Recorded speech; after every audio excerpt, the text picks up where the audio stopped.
کے نظام سنبھالنے والوں سے میں یہ کہوں گا کہ معلمین کی تنخواہیں بڑھاؤ، مدرسین کی تنخواہیں بڑھاؤ اور اماموں کی تنخواہیں بڑھاؤ۔ اکابر نے تنخواہیں نہیں گھٹائی ہے، آپ نے نظام بدلا ہے، آپ نے اخلاص کا چورن بیچا ہے۔ ایسا نظام نہیں چلے گا۔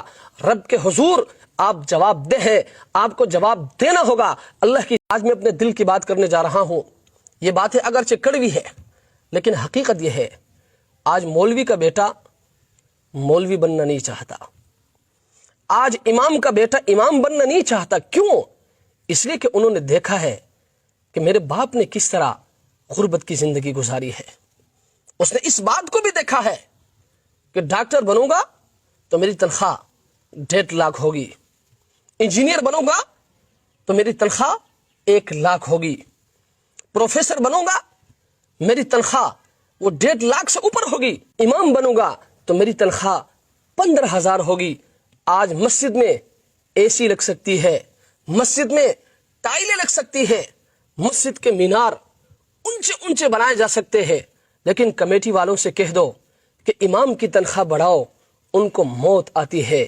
ان کو موت نہیں، ان کو شرم آنی چاہیے کہ امام کی تنخواہ 15,000 ہے، مسجد میں آپ نے اے سی لگائی ہے، امام کی تنخواہ 15,000 ہے، مسجد میں آپ نے ٹائلیں لگائی ہے، امام کی تنخواہ 12,000 ہے، مسجد کے مینار آپ نے اونچے اونچے بنائے ہیں۔ میرے بھائی یہ زیادتی ہے۔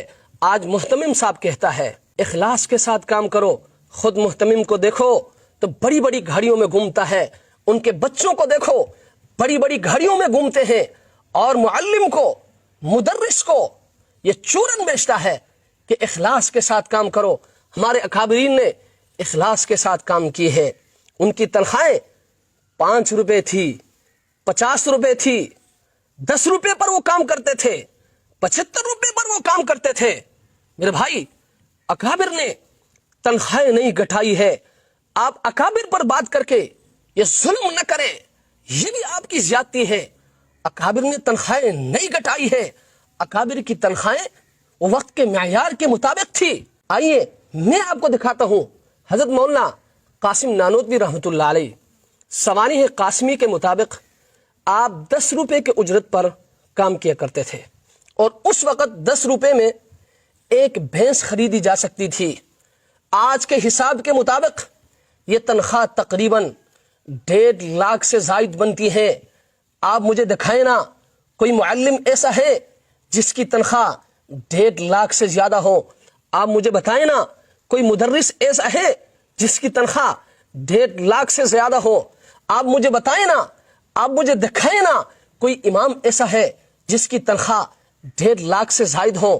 اسی طرح حضرت شیخ الہند رحمۃ اللہ علیہ حضرت گیلانی کی کتاب کے مطابق آپ کی تنخواہ 75 روپے تھی۔ 50 روپے میں آپ گھر چلاتے تھے اور 25 روپے آپ دارالعلوم کو واپس کرتے تھے، اور اس وقت 75 روپے میں ایک پلاٹ خریدا جاتا تھا۔ آپ مجھے بتائیں نا آج کوئی معلم ایسا ہے، کوئی مدرس ایسا ہے، کوئی قاری ایسا ہے، کوئی امام ایسا ہے کہ جس کی ایک تنخواہ سے ایک پلاٹ خریدا جا سکتا ہو؟ اسی طرح حضرت تھانوی رحمۃ اللہ علیہ کے بارے میں آتا ہے کہ علیحدگی کے وقت آپ کی تنخواہ 50 روپے تھی۔ جب 500 روپے جمع ہو گئے تو حضرت نے فرمایا کہ اب مجھ پر حج فرض ہو گیا، یعنی 10 ماہ کی تنخواہ سے حج ممکن تھا، اور آج حج کے لیے کم از کم 13 سے 15 لاکھ روپے درکار ہے۔ آپ مجھے بتائیں نا کوئی امام ایسا ہے، کوئی معلم ایسا ہے، کوئی مدرس ایسا ہے جس کی سالانہ تنخواہ سے حج ممکن ہو؟ میرے بھائی اکابر نے تنخواہیں نہیں گھٹائی ہے، آپ نے نظام کو بدلا ہے۔ آج کا نظام کیا ہے؟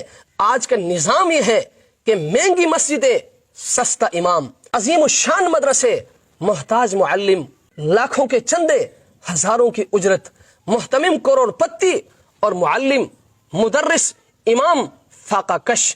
میرے بھائی یہ نظام نہ دینی ہے، نہ اسلامی ہے، اور نہ ہی انسانی ہے۔ اس لیے میں تمام مدارس اور مساجد کے نظام سنبھالنے والوں سے میں یہ کہوں گا کہ معلمین کی تنخواہیں بڑھاؤ، مدرسین کی تنخواہیں بڑھاؤ، اور اماموں کی تنخواہیں بڑھاؤ۔